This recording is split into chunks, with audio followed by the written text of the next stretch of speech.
Hi and welcome to day 6 of my series on how to build the ultimate bond with your dog. In today's Ditch the Bowl session, I'm challenging you to use your dog's entire food bowl just to play some fun tricks with your dog. So whether your dog knows loads of cool tricks already or is quite a novice, just have fun playing either some tricks they already know and just building them really strong and just having the dog enjoy doing something that they love to do, which dogs often feel good about themselves when they know they've done the right thing. I know Chase definitely does.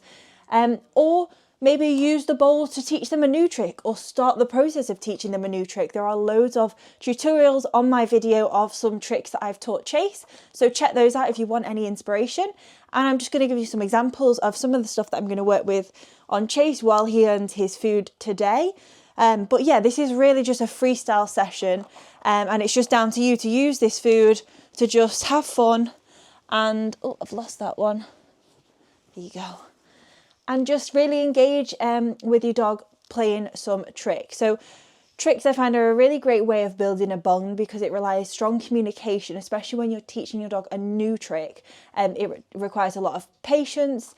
And ultimately, the dog needs to understand what you're asking them to do to be able to perform that trick correctly. So super enjoyable and fun to do. And let's break Chase from his position.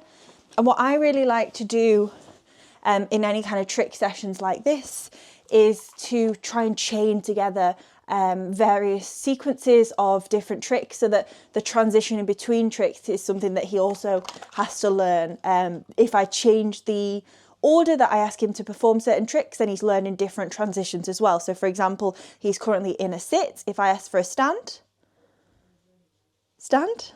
good boy, down, nice. And then if I ask for a sit, nice. So he has to transition from a down into a sit. Now what I have to be careful of with Chase is, especially when he's super hungry and driven as he is, currently he will often, if I'm too slow, especially while I'm distracted talking to you, he'll start trying to get ahead of me and perform the tricks that he thinks I may want him to do, or just give me anything that he wants to do to try and earn the food.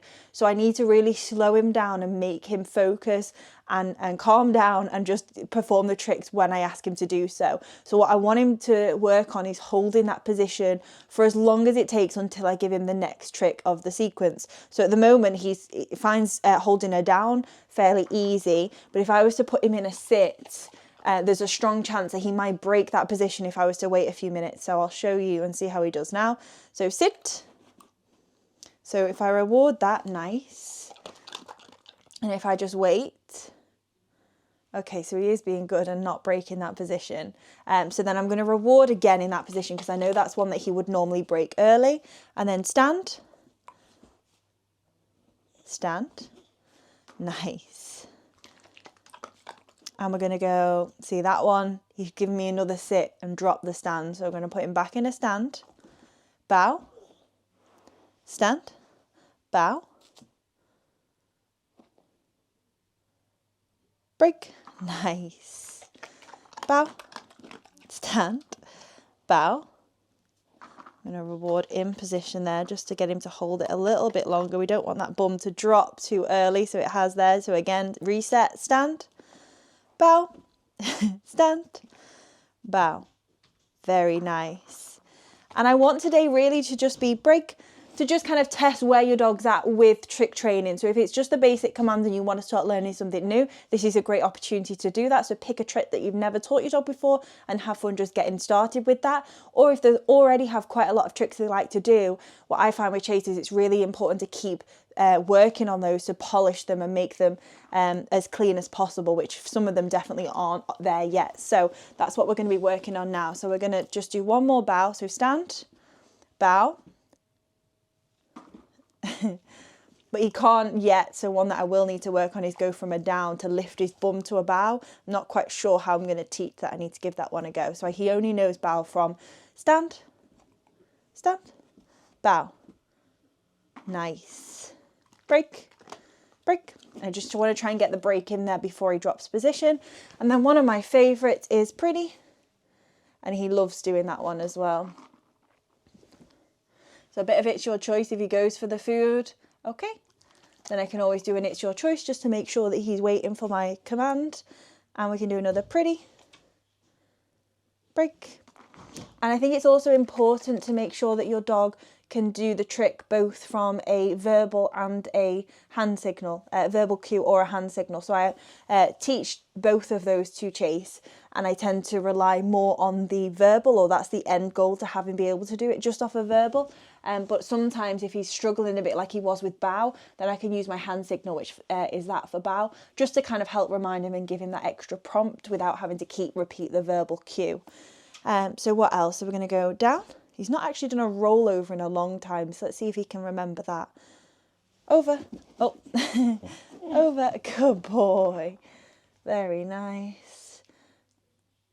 Okay, and then it's your choice, which is a good test. So if you've not checked out, I think day 2 was it's your choice. Make sure you've checked that video. But when your dog is performing tricks like this, they can be in quite an excitable, aroused state. So it's your choice is great to build into that as a new kind of skill, to be able to do it in that state as well as when they're a bit calmer. So what else? We can do wave. And this one, good boy. Okay. This way. Pretty. Nice. Okay. I'm going to do hide, hide, hide, hide, hide, hide, hide, hide. Sometimes he really struggles with hide, so I do just need to keep working on that one. Okay, and this is why I think a session like this is great, to just kind of go through all of his tricks and make a mental note of which ones need polishing and which ones need work, and maybe he's not done in a while, that has got a little bit sloppy, or he's forgotten how to do those. So another one is down, bang. Now he thinks we're doing a spin. Down, bang. Nice. So we've got a play dead, break. Very nice. Okay. And he knows spin. And he knows twist. Good boy. Okay. Oh, and one that we're working on, I'm not sure if this will get on the camera, but we're working on a tall. So what I like to do with tall is to take some of the food to kind of lure him upwards, so tall, and I try and create some distance, tall, just to work on him balancing on his legs for as long as possible. Tall. Nice, good boy. Oh, and one new one as well that we've been working on. Wait, Tim. Yes, you know it. Wait. You can see he gets super excited when he thinks he knows what I'm going to ask him to do. A nice chomping into the mic. Break. Good boy. Sit. Break. Okay, so that is today's challenge for you. Have fun at training your dog some new tricks, and let me know how you get on and what tricks you try in the comments below.